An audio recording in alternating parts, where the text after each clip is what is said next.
d'être venus si nombreux à cette conférence de presse qui fait suite à la déclaration du gouvernement relative au propos du président Henri Konan Bédié sur la recrudescence des conflits intercommunautaires, les phénomènes de l'orpaillage en respect et la fraude sur l'identité. Avant les propos du secrétaire exécutif chargé de l'information, de la communication et de la propagande du PDCI-RDA, je voudrais indiquer que le PDCI-RDA est un parti politique responsable et respectueux des lois de la République. Le but de cette conférence de presse, comme l'a fait récemment le président Henri Konan Bédié, c'est 1. Informer et alerter l'opinion nationale et internationale sur les fléaux qui menacent la cohésion nationale et la sécurité de nos citoyens. 2. Interpeller le gouvernement, garant de l'instauration de l'autorité de l'État, à prendre toutes ses responsabilités pour protéger les citoyens et tous ceux qui vivent sur le territoire national. Aussi sécuriser notre état civil. 3. Prévenir nos concitoyens de la désinformation, des intoxications et contre la manipulation tendancieuse des propos du président Bédié. Mesdames et messieurs les journalistes de la presse nationale et internationale, après ces propos liminaires, je vais passer la parole à mon ministre de la Communication, comme je viens de le dire. Suite à la déclaration du gouvernement relativement aux propos du président Henri Konan Bédié sur les orpailleurs et la fraude sur l'identité ivoirienne. Le samedi 8 juin 2019, le gouvernement de la République de Côte d'Ivoire a fait une déclaration portant le sceau et la signature de son porte-parole, le ministre Sidi Tiboko Touré, abondamment relayé par les médias nationaux et internationaux, relative aux propos tenus par son Excellence Henri Konan Bédié, président du PDCI-RDA, à l'occasion d'une audience qu'il a accordée à une délégation de militants de son parti de la commune de Nancy. Le porte-parole du gouvernement a choisi délibérément des morceaux des propos du président du PDCI-RDA sortis de leur contexte pour en faire une exploitation tendancieuse à l'effet de ternir son image et porter atteinte à son honorabilité. Par ce stratagème, le gouvernement en arrive à qualifier les propos tenus par le président du PDCI-RDA comme étant d'une extrême gravité, appelant à la haine de l'étranger et de nature à mettre en péril, au-delà de la paix et de la cohésion sociale, l'unité nationale et la cohésion du pays. Contrairement à cette accusation à la fois calomnieuse et démagogique, le président Henri Konan Bédié n'a fait que porter à l'attention de l'opinion nationale et internationale des faits bien troublants et récurrents, vécus par les populations ivoiriennes et qui suscitent de véritables inquiétudes.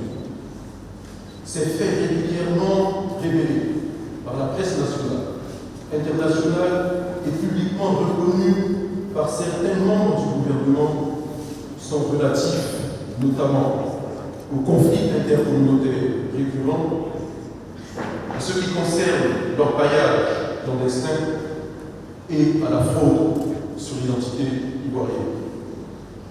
Au regard de la persistance et de l'aggravation de ces faits, le président Henri Konan Bédié, en sa qualité d'homme d'État et de leader politique et d'opinion, est qualifié et bien placé pour aborder ces préoccupations majeures, pour alerter le gouvernement ainsi que l'opinion sur la gravité de ces événements qui menacent la paix sociale et la quiétude des populations ivoiriennes. Concernant les conflits intercommunautaires, est-ce du racisme, de la xénophobie, du tribalisme, de la discrimination raciale ou religieuse ou de la haine de l'étranger que de dénoncer cette récurrence de ces conflits communautaires intervenus notamment à Gouna en avril 2016, qui 2017. Kanakono, le 24 décembre 2017. Zouangouen, en novembre 2018.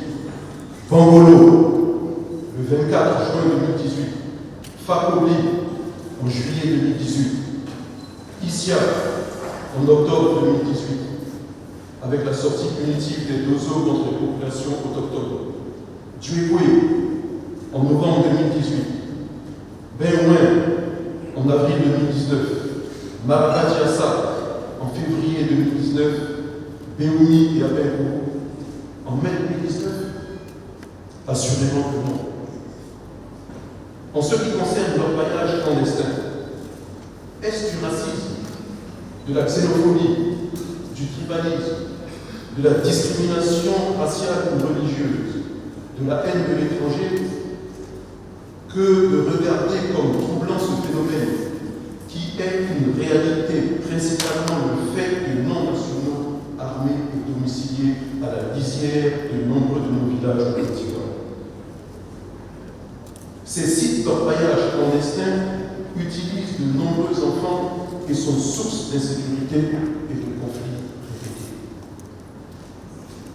En matière d'utilisation des enfants, le site d'orpaillage le plus actif est celui de Boré et Tienkou. Le nombre d'enfants engagés sur ce site est d'environ 200. A déclaré lors de la deuxième conférence mensuelle des chefs de service invités par le préfet par intérim Soro Sada Dingoko, le représentant du directeur des lignes et de la géologie Tigori François. Celui-ci a déploré l'utilisation des enfants sur ces sites. Cette utilisation d'enfants, dit-il, se fait au vu et au su des autorités. Ces enfants, pour la plupart, sont des écoliers et élèves ayant déserté les salles de classe. Le représentant du directeur des mines et de la géologie évalue à 3000 le nombre d'orpailleurs clandestins présents à Boré, dont plus de 85% sont des non-nationaux. En plus de Boré, plusieurs sites d'orpaillage clandestins existent également dans le département de Tingo. À Bassa Kwadjoko, Tano Akako, Dayako, Pengassou et Tcheko. Relativement au conflit meurtrier, plusieurs sites en relatent les faits. L'orpaillage clandestin se développe de plus en plus dans de nombreuses régions de la Côte d'Ivoire. Certaines populations ivoiriennes essaient difficilement d'empêcher ces orpailleurs bien particuliers de s'installer, mais sans grand soutien des autorités administratives. Ainsi, on assiste régulièrement à des affrontements meurtriers. En voici quelques chiffres sur les violences orchestrées par ce phénomène qui s'amplifie. Kokumbo, au centre de la Côte d'Ivoire. L'impunité et l'orpaillage clandestin ont encore tué et brûlé. Bongouanou, au centre-est. Une jeune fille a été retrouvée éventrée dans la nuit du samedi 4 mai par des orpailleurs clandestins sur la voie de Koukro à Boussounou aux environs de 4 heures et est décédée le mardi 7 mai à 6 heures à l'hôpital général de Bongouanou. Interrogée avant sa mort par le chasseur qui l'a découverte, elle a expliqué avoir été prise à Bongouanou par 2 orpailleurs clandestins, dont l'un est le père de son enfant. À l'endroit, il s'avait promis faire une virée nocturne à Akako, mais après Bokro, ils ont dévié dans le sens d'Aboussounou, où ils l'ont agressé dans la brousse avant de l'abandonner. Coffret, sous-préfecture de Casséré dans le Nord. Le commandant de la 4e compagnie mobile de gendarmerie de Korogo, le capitaine Pierre Diakaro, avait été froidement assassiné par des déguerpis d'un site d'orpaillage clandestin à Koféré. le lundi 30 juillet 2018. En effet, menacé par les orpailleurs armés de machettes, de pioches et de gourdins, et ayant saisi au collègue un gendarme, un collègue de ce dernier avait fait un tir de sommation pensant pouvoir dissuader les assaillants. C'est dans la foulée que le capitaine Dago avait reçu un coup de pioche dans le dos. D'autres coups de pioche ou de machette avaient suivi, ne laissant pas le temps à l'officier de sortir son arme. Il avait été lynché à mort avec divers objets contondants. Iré, dans la préfecture de Divo au centre-ouest, les jeudis 6 avril et vendredi 7 avril 2017, Iré avait été le théâtre de violents affrontements entre gendarmes et jeunes, causant la mort d'au moins 2 personnes et de nombreux blessés par balle.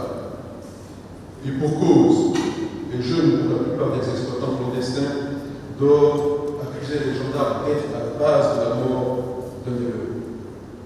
À Losso, dans le département d'Alépé, dans le sud. Cette localité avait été secouée le jeudi 14 janvier 2016 par un affrontement sanglant entre des orpailleurs clandestins et ces populations. On dénombrait à l'issue de ces affrontements 11 blessés du côté des assaillants et 2 du côté des villageois. À l'origine de ce conflit, qui avait viré sur le terrain communautaire, une exploitation clandestine de ressources minérales de la région par des ressortissants ghanéens le long du fleuve Congo.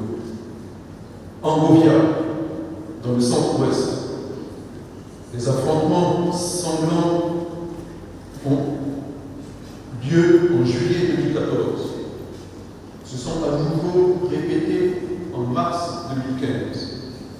En effet, un chasseur traditionnel, communément appelé Dozo, avait ouvert le feu sur un orpailleur clandestin travaillant dans une des nombreuses mines à Angovoa, située à 70 km de Yamoussoukro. La victime avait été transportée d'urgence à l'hôpital au niveau de Boisflé, où elle avait reçu les soins que nécessitait son état de santé. Toutefois, les populations autochtones s'étaient soulevées pour réclamer le départ sans condition des chasseurs traditionnels de leur terre. La liste est bien longue, que l'on ne pourrait pas finir d'éliminer. L'ensemble de ces éléments malheureux ont mis en cause les orpailleurs clandestins, majoritairement de la nation. Dans presque toute la Côte d'Ivoire, la présence de ces orpailleurs bien particuliers a atteint des proportions inquiétantes. Les rapports de l'Union européenne, des journalistes indépendants locaux comme étrangers,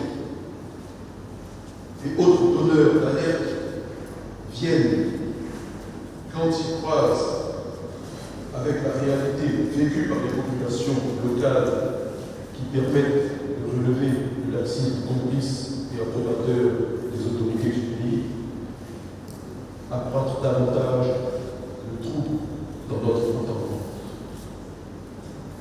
À quelle fin donc sont positionnés ces véritables bandes armées semblables à des milices bien organisées? En quoi est-ce alors appeler à la haine de l'étranger que d'appeler la conscience des citoyens sur cette réalité? Est-ce donc un délit que d'alerter l'opinion sur les dangers qui guettent la survie de la Côte d'Ivoire, que l'on veut absolument transformer en un no man's land? Est-ce être xénophobe que de réveiller les autorités ivoiriennes qui semblent se prélasser dans un faux sommeil complice de cette situation qui menace la sécurité nationale? Le PDCI-RDA dit qu'il ne faut pas fuir ce débat, le dévoyer, car il y a lieu d'apaiser les cœurs, de rassurer les populations, rendre plus solide le tissu de la coexistence pacifique des communautés en Côte d'Ivoire. Ces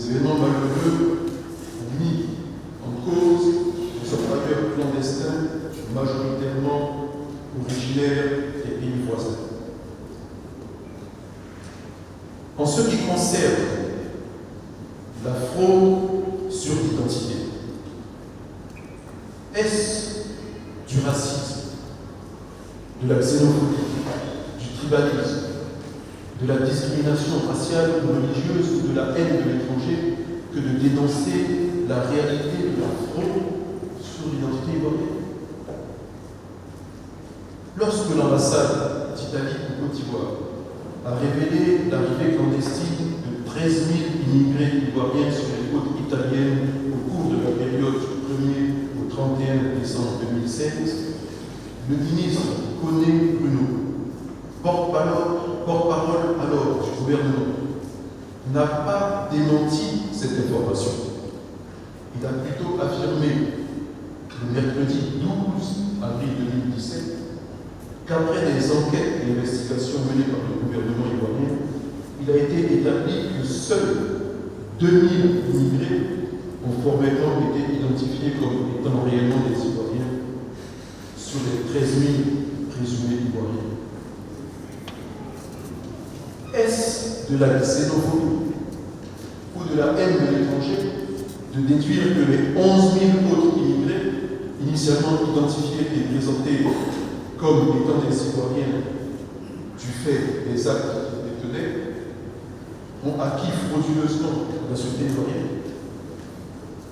La question ici est de savoir si ce sont les étrangers ne satisfaisant pas aux conditions de naturalisation qui fraudent pour acquérir illégalement la nationalité ivoirienne, ou si ce sont les nationaux pour lesquels aucune disposition particulière n'est requise, qui fraudent pour acquérir leur propre nationalité. Chers amis journalistes, vous convenez avec moi que seuls, a priori, les étrangers incapables de satisfaire aux conditions de naturalisation sont enclins à obtenir frauduleusement la nationalité ivoirienne. N'est-ce pas le même ministre, Bruno Koné, porte-parole alors, qui a reconnu à l'occasion du retour de Libye de 150 Ivoiriens candidats à l'immigration en affirmant qu'il s'est retrouvé même des anglophones qui avaient des papiers ivoiriens? Doit-on tenir pour fausse cette information servie par le porte-parole du gouvernement?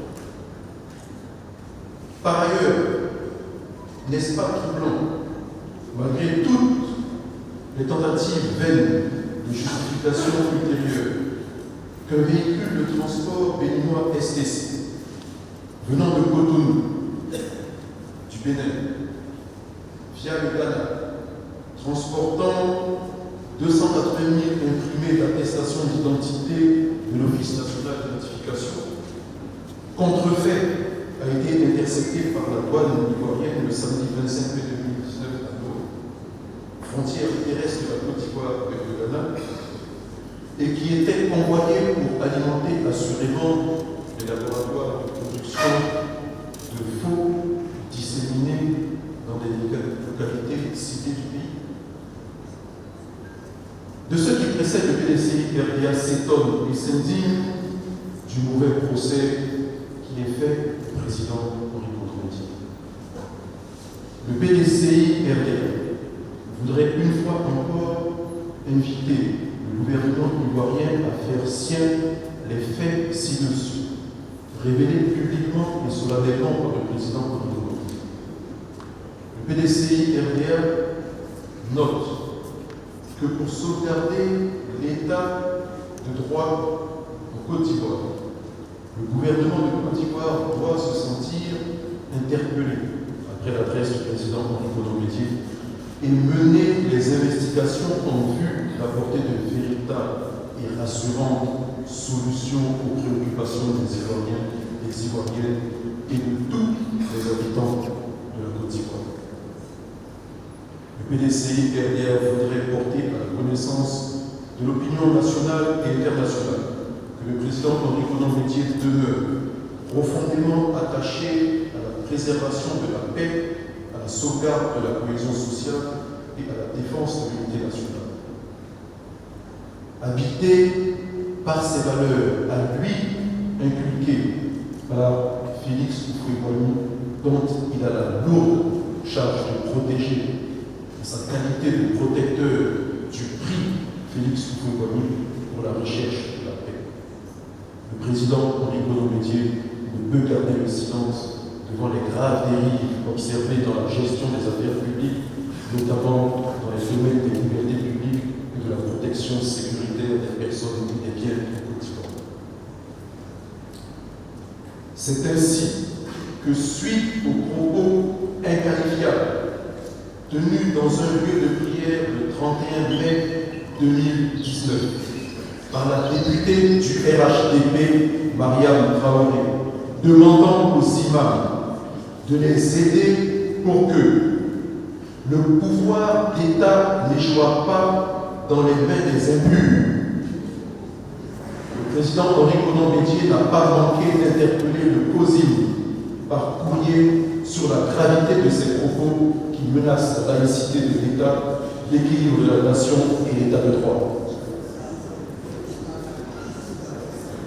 Le PZCI-RDA voudrait rappeler à l'attention de tous que le président Henri Konan Bédié demeure favorable à l'intégration des peuples et des nations de la sous-région, et ce, conformément à la préservation de l'état de droit qui oblige le gouvernement à faire respecter les règles et les lois applicables à la protection de la mobilité des personnes et des biens pour une cohabitation et une coexistence pacifique entre les populations ivoiriennes.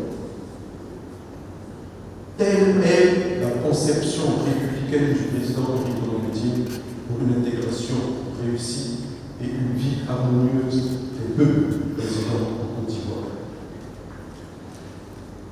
Cette conception constitue un gage de succès pour notre démocratie, dont l'une des échéances majeures est l'élection présidentielle d'octobre 2020.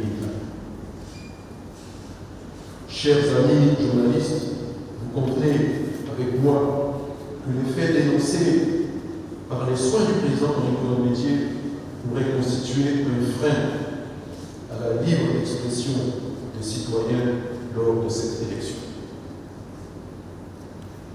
Convaincu que les propos du président Henri Konan Bédié sont de nature à inviter le gouvernement à faire face à ses responsabilités, le PDCI-RDA voudrait ici, par la foi, lui rendre un vibrant hommage dans son action de sauvegarde, de préservation de la paix, de la promotion de l'intégration des peuples côte d'Ivoire.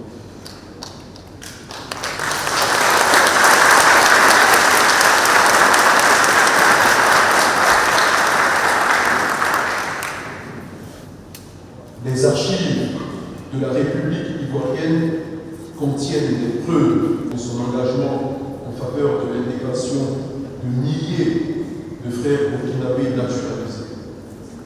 Ainsi, comme exemple, le président Henri Konan Bédié a signé le 26 septembre 1995 un décret portant naturalisation de 8133 des frères burkinabés de Garambo, Apela et Koutouni dans les départements de Boaké et de Souébla. En conclusion, le PDCI-RDA salue la clairvoyance et le sens de l'anticipation du président Henri Konan Bédié sur les grandes questions de la vie de la nation ivoirienne.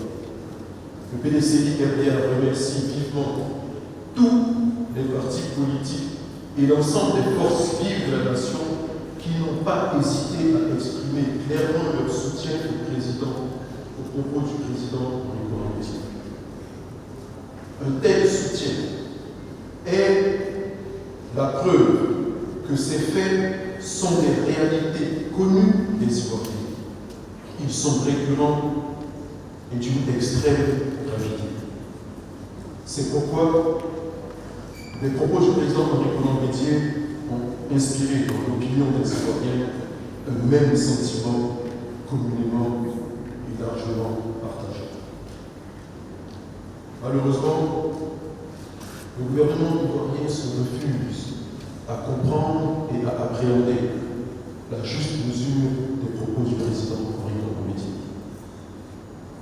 Le gouvernement ivoirien a choisi une fois encore de classer à dessein ces propos comme procédant de la surenchère politique opportuniste et de mettre en œuvre son outil de défense préféré qui est la stigmatisation, la désinformation et la mise en avant du spectre de la haine de l'étranger qu'il instrumentalise faussement pour ne pas avoir à faire face à la réalité des choses. Dans quel pays sommes-nous où l'on ne peut pas faire des constats, des analyses, ou simplement tenir des propos pour alerter sur un certain état du pays, un péril qui guette la nation en utilisant le mot étranger ou les mots non nationaux, sans que l'on soit taxé faussement de xénophobe ou d'ivoiritaire, notion au contenu déployé pour servir de passe-manœuvre. Partout dans le monde, les acteurs politiques se soucient des flux migratoires, de la politique vis-à-vis des étrangers par rapport aux nationaux, de l'état de la conscience, de la coexistence entre les communautés qui se créent, leur installation, leurs occupations, les rapports de ces flux avec la sécurité nationale et la sauvegarde de la paix. Le PDCI-RDA, qui est un parti de rassemblement, en appelle à la vigilance de tous les Ivoiriens, du nord au sud, d'est en ouest, en passant par le centre, afin que l'usage abusif de la stigmatisation et de la manipulation de certains concepts à interprétation tendancieuse qui ont guère divisé les Ivoiriens ne soit pas remis sur la table à des fins propagandistes. Vive la Côte d'Ivoire rassemblée, véritablement réconciliée, pour qu'ensemble, ses filles et fils travaillent ardemment à son développement. Je vous remercie de votre attention.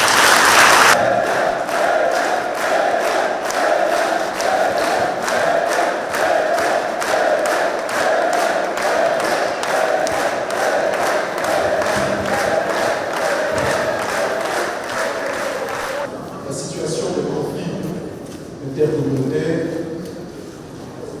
est, vous voyez, le 29 décembre 2018, conflit foncier exacerbé par l'embrayage clandestin à Tapron à l'euro. Photos et chiffres. Conflit foncier web et baoulé au Burkinabé dans la forêt de Loin-d'Évé, septembre-octobre 2017. Vous avez à chaque fois le bilan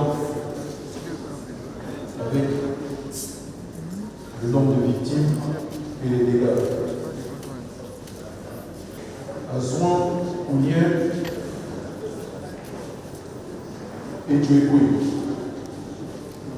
Affrontement pour un problème de guerre évité entre Dioran dans le Bafing et Gouéné Tompin en août 2018. Conflit éleveurs et agriculteurs à Bouna en mars 2016. 2640 personnes déplacées, 33 morts, 52 blessés et de nombreux dégâts matériels. En juin 2019, à Suédois, violence communautaire après l'assassinat d'un chef de village.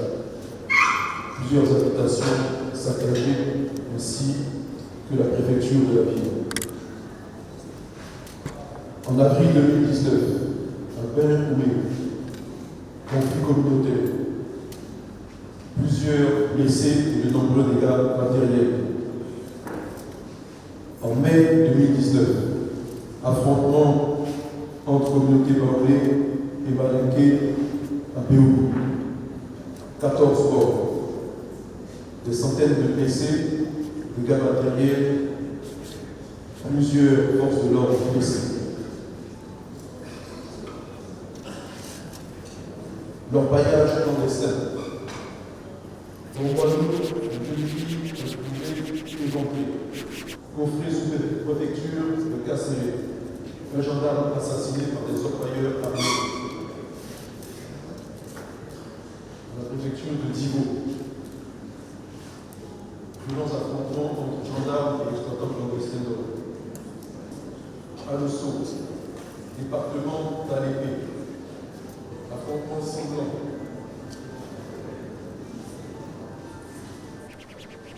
Ambonia, département de Poitiers. Affrontement sanglant. Naissant en juillet 2014. Le département de Poitiers qui avait fait 3 morts. L'opération Corpi 3, menée du 17 juin le 6 juillet 2016, a permis de saisir 4 fusils de chasse, de munitions, 126 tubes d'explosifs, 500 grammes de cannabis et 190 détonateurs.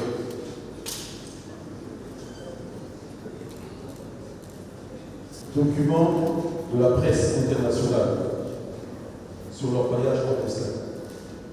C'est une mine clandestine cachée au cœur de la forêt, dans les environs de Daloa, à 400 km d'Abidjan, dans l'ouest de la Côte d'Ivoire. Une sorte de ravin, un trou dans la terre rouge d'une dizaine de mètres de profondeur sur près de 100 mètres de long, avec des tunnels, des machines pour broyer les cailloux et des mineurs qui remontent les échantillons de roches pour voir si des paillettes d'or sont emprisonnées à l'intérieur.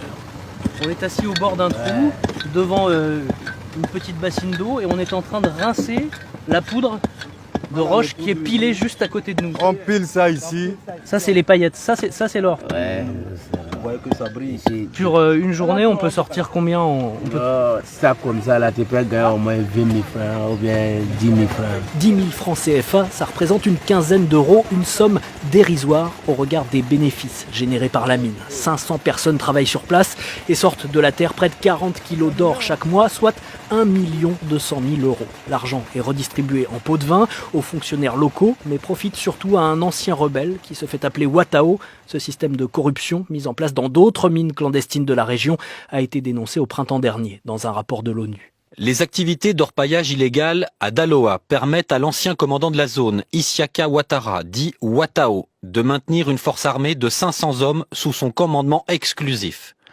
L'activité dans ces mines soulève également des problèmes au regard du respect des droits de l'homme, qu'il s'agisse d'exploitation de la main-d'œuvre enfantine, de prostitution, d'exécution extrajudiciaire ou de pollution chimique à grande échelle. Après la publication de ce rapport, l'ex-chef de guerre Watao est devenu moins visible aux abords de la mine, mais sur place, ces hommes sont toujours là. Si la situation perdure, c'est parce que c'est sur cette milice mentionnée par l'ONU que le président Alassane Ouattara s'est appuyé lorsqu'il a pris le pouvoir en 2011 et qu'il conserve des liens troubles avec le groupe paramilitaire. C'est ce qu'explique Fanny Pigeot, spécialiste de l'histoire récente de la Côte d'Ivoire. Tous ces trafics existaient déjà pendant toutes les années de crise. Et ben, ça fait qu'il y a aujourd'hui des liens évidents entre l'armée qui est essentiellement composée d'anciens rebelles et ces milices. Il y a des liens qui restent évidemment. Face à ces accusations, nous avons contacté le ministre ivoirien en charge de la défense sans obtenir pour l'instant de réponse. Situation de fraude sur la nationalité. 33 militaires radiés pour nationalité douteuse, selon le ministre Ahmed Bakayoko. Il s'est rendu compte qu'avec la vérification de l'armée, certains n'étaient pas ivoiriens. Certains militaires savaient que s'ils mettaient leurs empreintes, ça ne correspond pas avec leur nom. Novembre 2018. Les plaques tournantes de la fraude sur la nationalité, district d'Abidjan, les communes emblématiques sont Abobo, Yopougon, Atekoubé, Plateau, Koumansi, Kokoti, Makouri, Adjamé, Benjermi, Tabou, Anyama. À l'intérieur du pays, Odiéné, Kouaké, Danané, Bangolo, Biébi, Mahableu, Duekwe, Gagacé Atou, confirmé par les services des investigations contentieuses, la police de l'Office ivoirien d'identification d'ONU, en janvier 2018.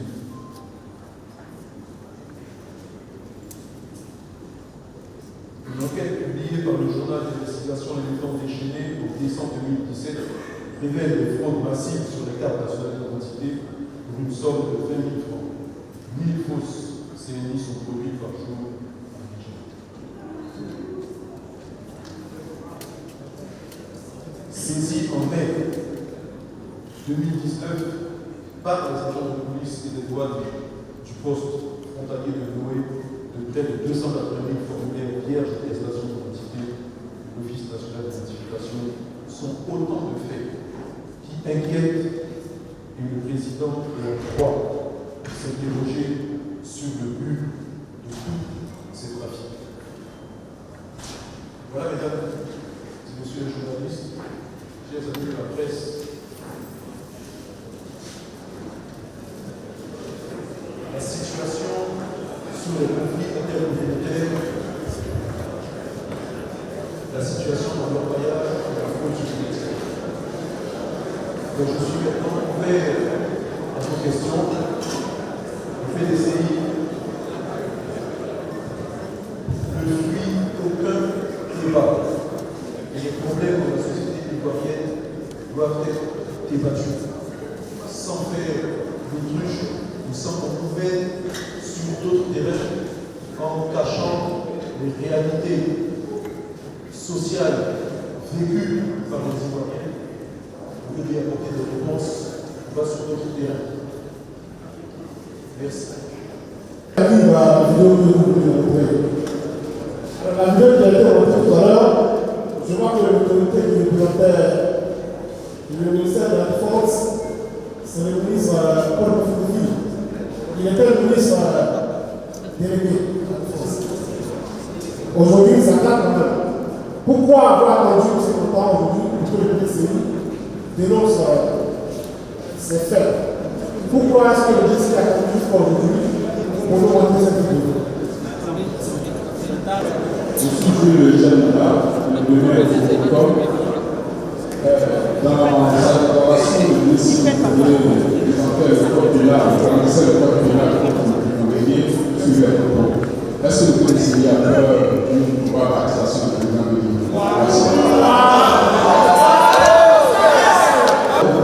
Le gouvernement ne venait pas de ces propos-là, de la part de Jean-Marc Médier, mais plutôt de cette phrase, notamment actuellement, on fait en sorte que l'Ivoirien soit étranger chez lui.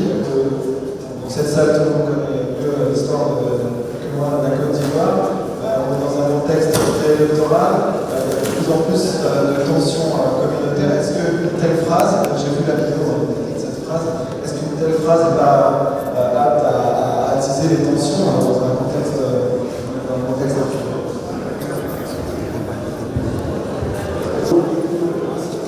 Je suis Désiré Tapé, je joue à Ligue-Europa.net. Je remercie le conférencier pour sa belle communication. Moi, j'ai une préoccupation. Je voudrais que le conférencier me définisse le mot étranger pour qu'il soit un problème en Côte d'Ivoire. Vous avez beaucoup insisté sur l'orpaillage avec votre démonstration, mais quel est le lien entre l'orpaillage et les conflits communautaires récents? Je pense à Béoumi, en l'occurrence l'orpaillage n'a pas été cité comme cause du conflit, des affrontements. Merci. Vos questions, dans la première relation de la vidéo qui vient d'être présentée, et qui rappelle que à cette époque-là, c'est le ministre du Paul qui était donc un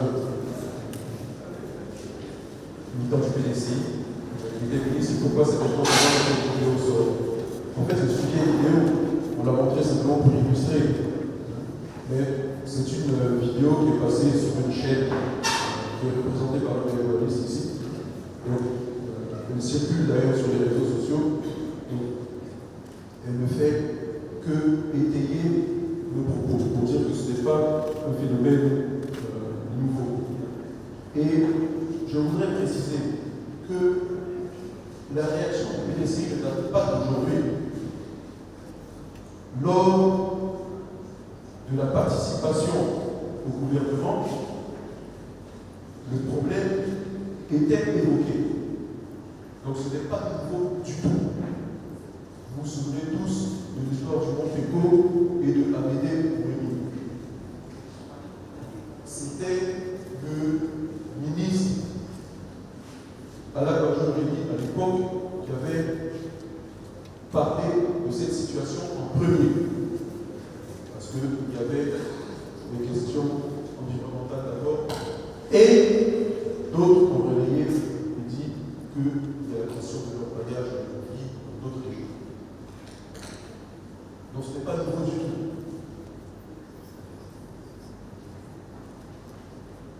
Alors par rapport au code pénal,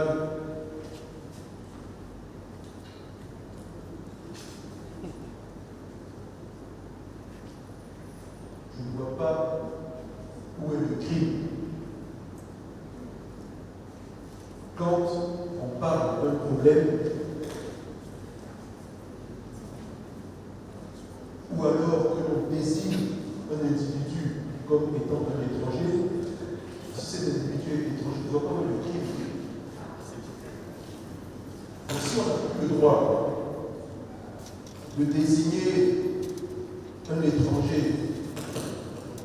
eh bien, peut-être qu'on pourrait faire une naturalisation de masse et dire que quand vous franchissez l'aéroport ou bien le port, vous êtes automatiquement ivoirien. On va innover peut-être par rapport aux autres nations, mais le PDCI n'a pas peur de la menace pénale quand il exprime librement son opinion dans un pays dit démocratique.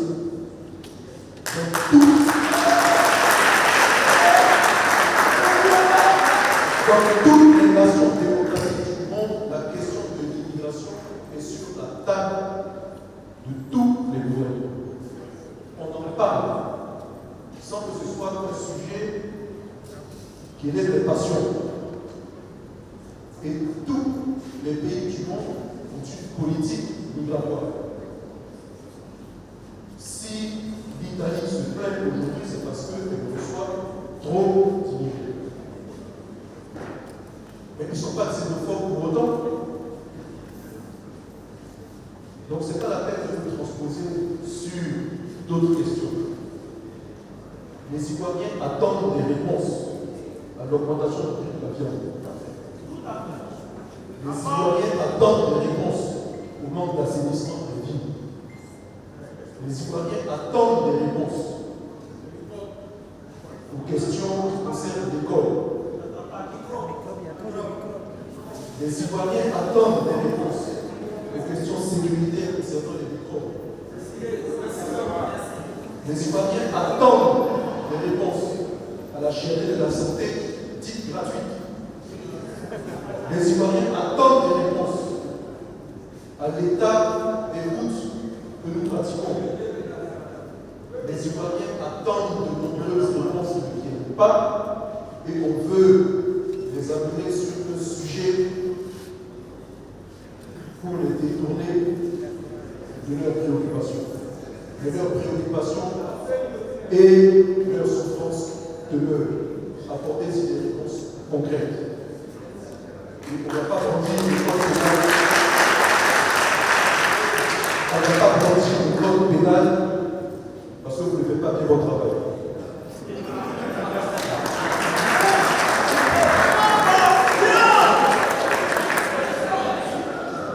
Alors,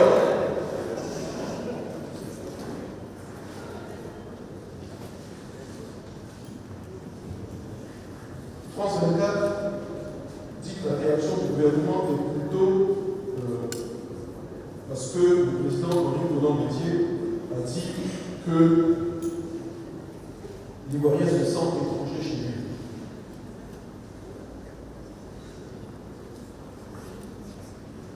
Je ne pense pas que ce soit la seule raison. Il a dit plusieurs choses et vous extrayez celle-là. Mais ce n'est pas grave. En Côte d'Ivoire, on finit par avoir le complexe de ne pas pouvoir parler de choses qui existent. Et moi, je le dis, Ivoirien, multi-ethnique, multi-racial, multi-religieux. Si vous allez au Gabadon, vous allez dire c'est un Nigérien qui tient le Gabadon. Si vous allez acheter du bois de construction, vous allez dire c'est un Amoussa. Si vous allez acheter de la viande, on va dire c'est un Malien. Il y a des pans entiers de l'économie qui sont détenus par des non-ivoiriens. Et on vit avec. Mais le dire n'attise aucune peine, c'est une réalité.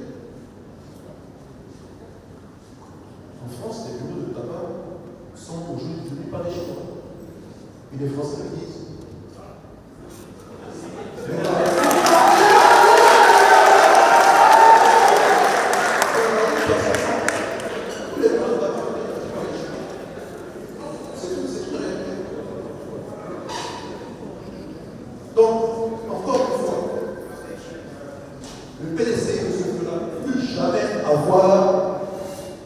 Parce qu'on va nous traiter de xénophobe quand on va sur un terrain économique. Quand Arnaud Montebourg dit référence nationale pour son économie, personne ne s'en parle. Et bien moi aussi je le dis. Encore une fois, nous demandons au gouvernement d'apporter des réponses. Ce n'est pas la peine de donner des vrais sujets. Il y a la CEI, il y a les cartes d'identité. Et le découpage électoral. Il ne faut pas fuir le rendez-vous de 2020. Il arrive à grands pas.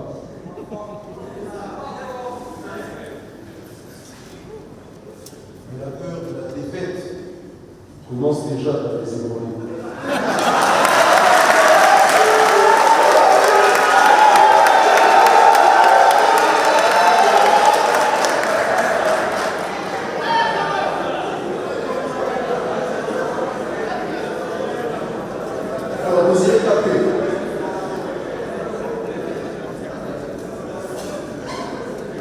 Parler d'immigration et parler d'étrangers n'est pas un crime.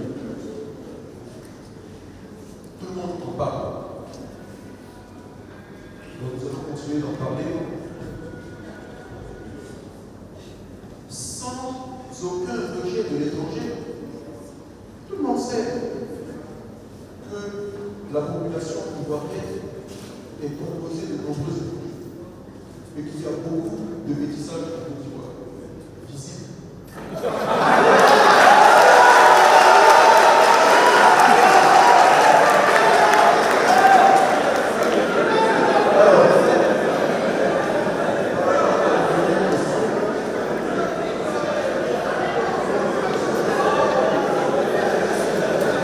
La raison pour laquelle nous parlons du problème de l'orpaillage par rapport au conflit intercommunautaire, c'est que la question de l'orpaillage est la principale raison des conflits intercommunautaires sur l'ensemble du territoire national. Vous pouvez avoir des épisodes de conflits pour des questions diverses et variées par endroit, mais le point commun avec l'orpaillage, c'est que vous allez trouver des conflits intercommunautaires et les orpailleurs concernés par ces conflits-là sur l'ensemble de la population.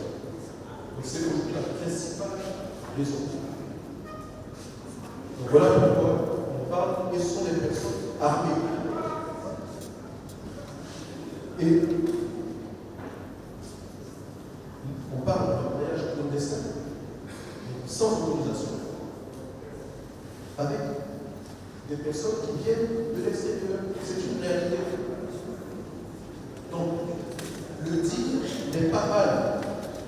Ce qui est mal, c'est de ne pas le combattre et de ne pas traiter la question. Donc, il ne faut pas se tromper de sujet. Le sujet, c'est traiter la question et apporter des réponses pour la quiétude des populations.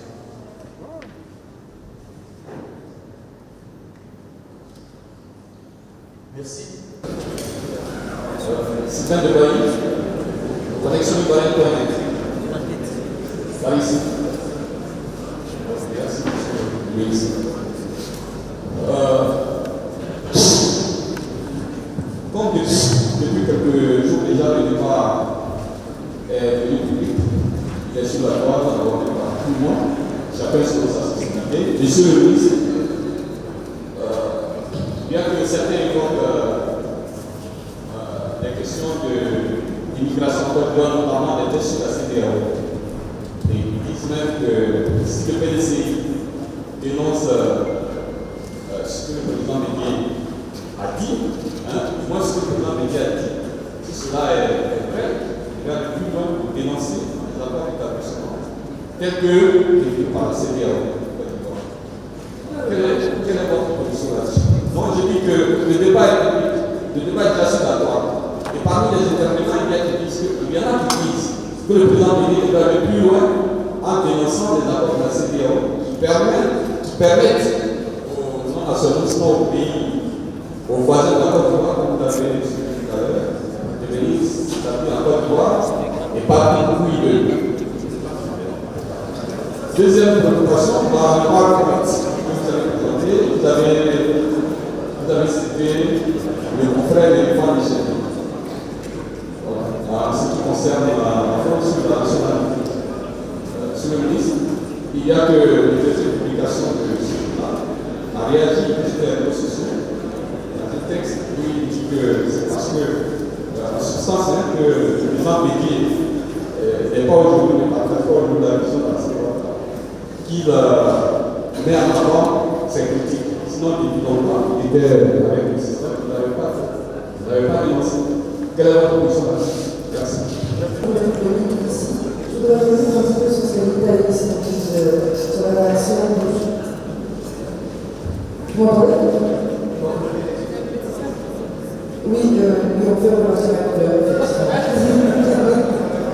Je voudrais revenir un petit peu sur ce qu'a dit Facebook de France 24. Je vais dire exactement sur la réaction de la GP. Il faut que nous réagissions pour que les Ivoiriens ne soient pas étrangers chez eux.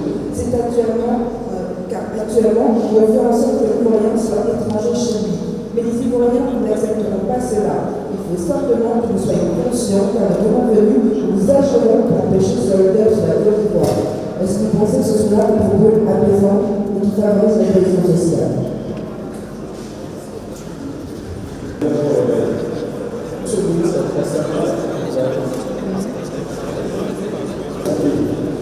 quels sont les éléments que l'UPD détient le cas à l'eau? Merci. Merci, monsieur le conférencier.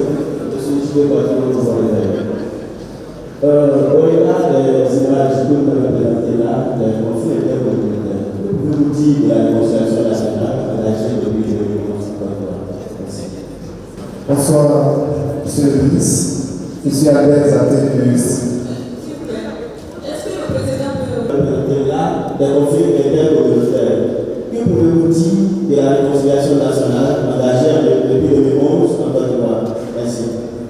Bonsoir, monsieur le ministre. Je suis Albert Zaté du site éco-damien.com. Maintenant que les faits sont là, la situation est grave. Le PDCI aspire à diriger le pays en 2020. Quelles sont les solutions que vous proposez? Pour que vous critiquez, mais bien les critiquer. Mais vous aspirez à venir au pouvoir. Pour ne pas que le phénomène soit pérenne, perdu, faites aussi des propositions. Voilà, la solution de l'emballage clandestin.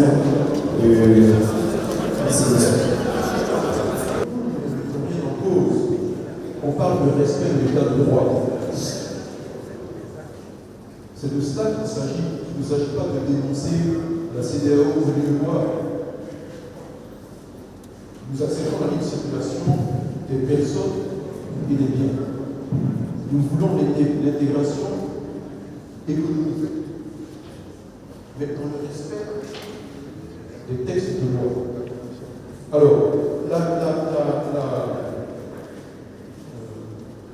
la question me vient par rapport au propos du président qui dit que les Ivoiriens sont étrangers chez eux. Dans les conflits intercommunautaires, par la force, par les armes, vous vous sentez étranger chez vous. Et ça, c'est ce qui se passe. Il ne faut pas le cacher. Il faut le dénoncer. Vous savez, des personnes qu'on a délogées de chez elles et leurs terres sont occupées. Allez à l'ouest de la Côte d'Ivoire. Ceux qui sont à l'ouest ici, les web peuvent vous en parler. Allez dans plusieurs régions de Côte d'Ivoire, ils vous diront la même chose. Mais il y a des zones où certains arrivent à se défendre parce qu'ils ont également des armes. Donc il y a un équilibre des forces. Mais là où les forces ne sont pas équilibrées, vous êtes expropriés et vous vous sentez étranger sur votre propre terre. Ça, il faut le savoir. Donc voilà pourquoi il faut parler des conflits intercommunautaires, des problèmes d'orpaillage et du problème du conflit sur la terre. Ce sont des réalités.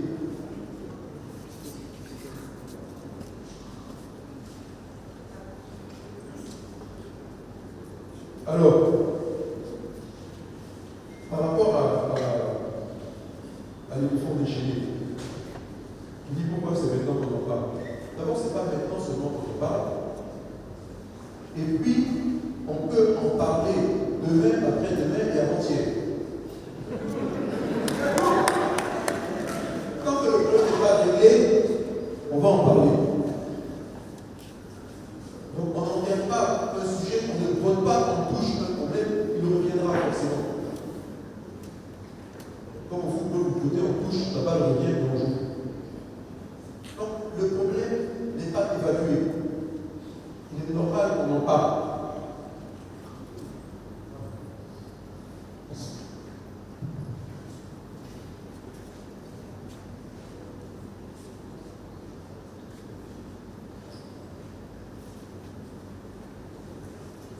Oui, alors, les éléments que le PDC met, c'est l'ONU même, sa police, qui dénonce cela. Ça ne vient pas de nous, c'est l'ONU même qui se plaint de fraude, qui cite les communes concernées et qui insiste sur la fraude. Alors, que dire par rapport à ce que nous venons de dire de la réconciliation nationale engagée depuis 2011. Je pense que vous conviendrez avec moi que cette réconciliation est l'artésienne de la Côte d'Ivoire. Elle n'a pas eu lieu.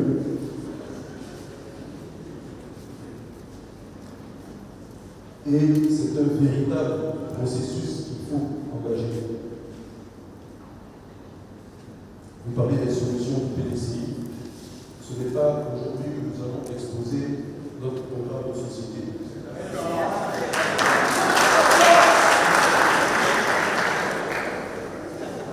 Mais sachez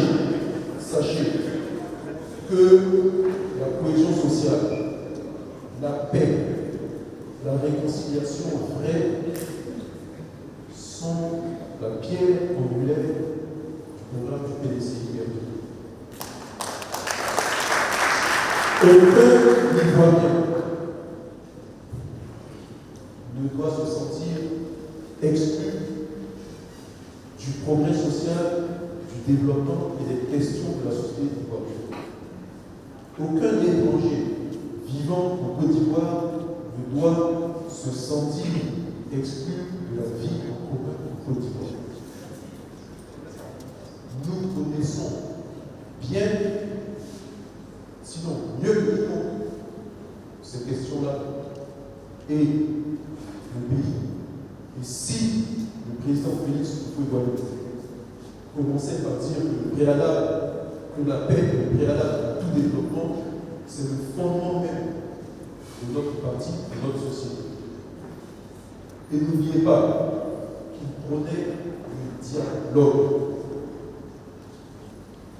Et la politique du PDCI, c'est le dialogue. Aucun problème sur cette terre ne peut être traité sans dialogue. Donc, on ne pense pas qu'il est impossible de se réconcilier, c'est pas vrai. On ne pense pas qu'il est impossible de faire la paix, c'est pas vrai. Le PDCI est un parti de paix, d'union nationale. Il le veut simplement dans la discipline. Donc c'est la politique vraie du PDCI. Donc nous n'avons aucun souci quant à redresser la Côte d'Ivoire. Avec notre programme, oui. Nous avons un programme. Oui, nous prenons en compte les préoccupations des Ivoiriens. C'est notre souci quotidien. Merci. Deuxième voiture, on va s'intégrer. Voilà, c'est mieux de se présenter de base. On peut essayer de partir dans les micros. Utilisait, j'allais dire, le futur pour dire que le PDCI va poser des actions contre tout ce que le PDCI critique aujourd'hui de façon un peu plus concrète. Que compte faire le PDCI et à Monsieur le ministre, moi c'est Kofi Bienvenu du journal Le Pays. Alors, avec ce que le président vient de dire, quels sont les moyens dont le PDCI dispose pour pouvoir régler ces problèmes, parce que nous pouvons déjà que le PDCI et le gouvernement ne sont pas en phase. Merci. Monsieur le ministre, bonsoir. Je suis le Savas du quotidien d'Abidjan. Monsieur le ministre, en 2010, le PDCI avait demandé sérieusement de soutenir la candidature de Ouattara. Aujourd'hui, le divorce est consommé. Monsieur le ministre, est-ce que le PDCI regrette d'avoir donné à Ouattara ce pouvoir?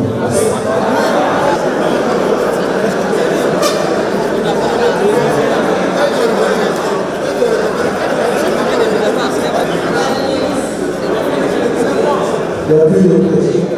Parce que, comme vous avez évoqué l'action de l'ONU en ce qui concerne la faute qu'il y a eu en compétence de la frontière du Ghana, les imprimés importés. Voilà. Je voudrais vous opposer également le droit de réponse de l'ONU sur ce sujet-là. Est-ce que vous avez vu? Disant que ce n'était pas de la faute, mais que le colis a été commandé depuis la France et a été déposé à l'ONU.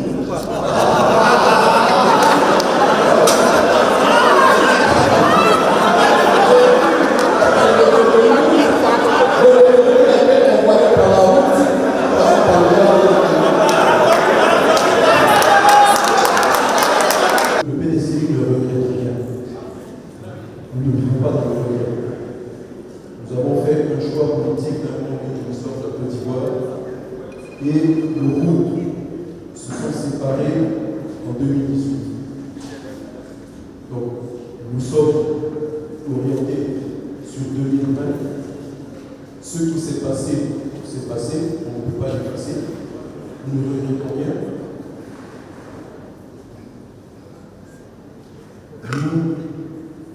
Nous préparons, nous organisons pour 2020. C'est une autre histoire, un autre chapitre pour la Côte d'Ivoire. Alors, s'agissant des questions, quels moyens le PDCI a pour régler les problèmes évoqués, le PDCI ne gère pas, c'est pas lui de régler ces questions-là. C'est au gouvernement de régler les problèmes que vivent les Ivoiriens. C'est tout. Nous avons interpellé. Nous n'attendons pas de récrimination par rapport à nos interpellations, mais des réponses aux problèmes réels vécus par les Ivoiriens. Et ça, c'est au gouvernement qui a apporté des réponses.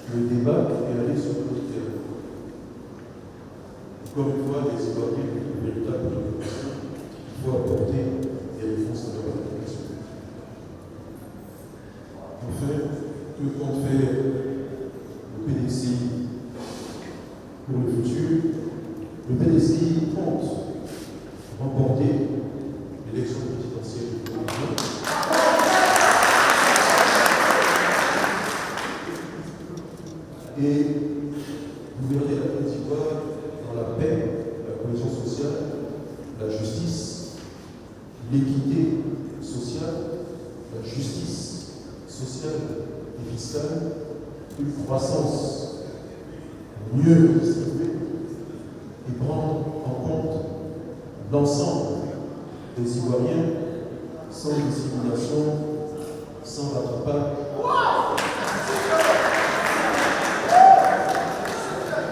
Et sans préférence accordée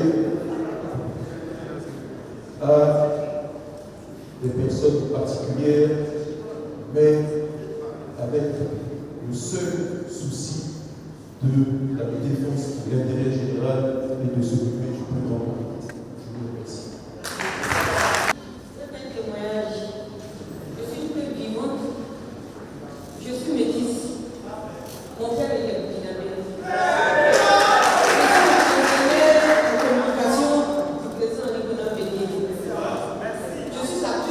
Collaboratrice. Le président Bédié a épousé, a donné à mariage sa nièce le week-end passé à un ressortissant de la sous-région. Il n'y a pas une cérémonie à Daoura où le président Bédié n'invite pas la communauté de la CEDEAO. Il n'y a pas une cérémonie. Quand le président était président de la République, il faisait partie des musulmans en pèlerinage. Il ne regardait pas la nationalité. S'il regardait la nationalité, mon père ne serait pas les Hajj aujourd'hui.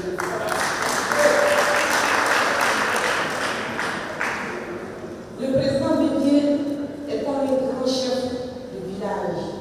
Souvent, je lui dis, monsieur le président, vous vous occupez de beaucoup de personnes. Il dit, je m'occupe de tout le monde entier.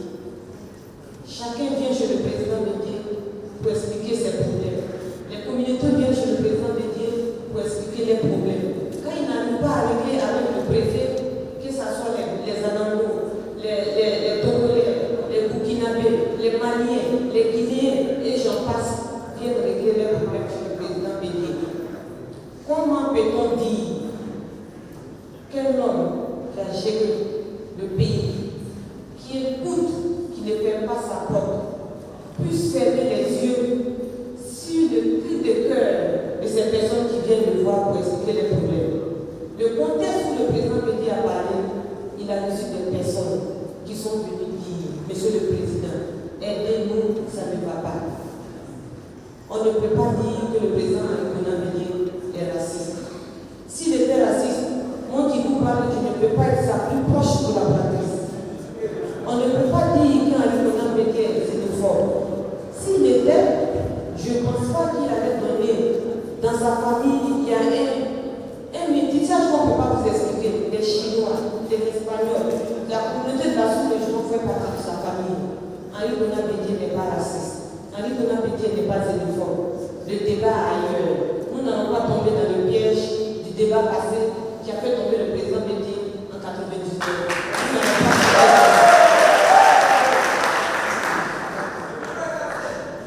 Je peux vous dire, le gouvernement ferait mieux de tendre l'oreille pour écouter les trucs des cœurs des Ivoiriens. De tendre l'oreille pour écouter ce que le président Bédié a dit. Quand le président Bédié dit nous allons régler ça en 2020, c'est parce que le président Bédié sait qu'il faut s'asseoir, régler le dialogue pour régler les problèmes. Je vous en prie, chers amis journalistes de la presse nationale et internationale,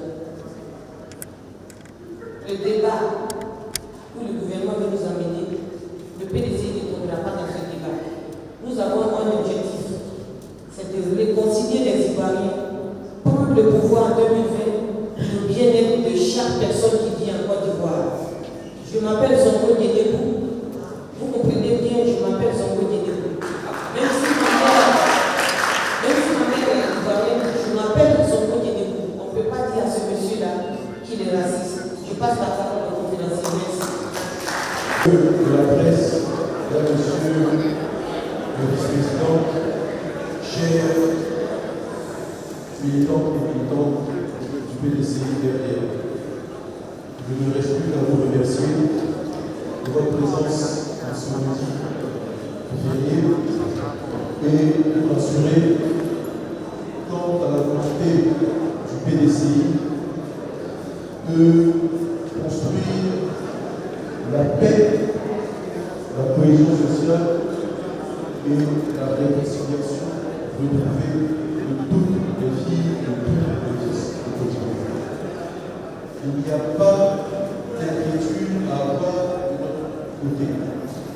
Nous n'avons pas de discours xénophobes, nous n'avons pas de discours tribalistes et nous n'ignorons que le problème des citoyens. Que le gouvernement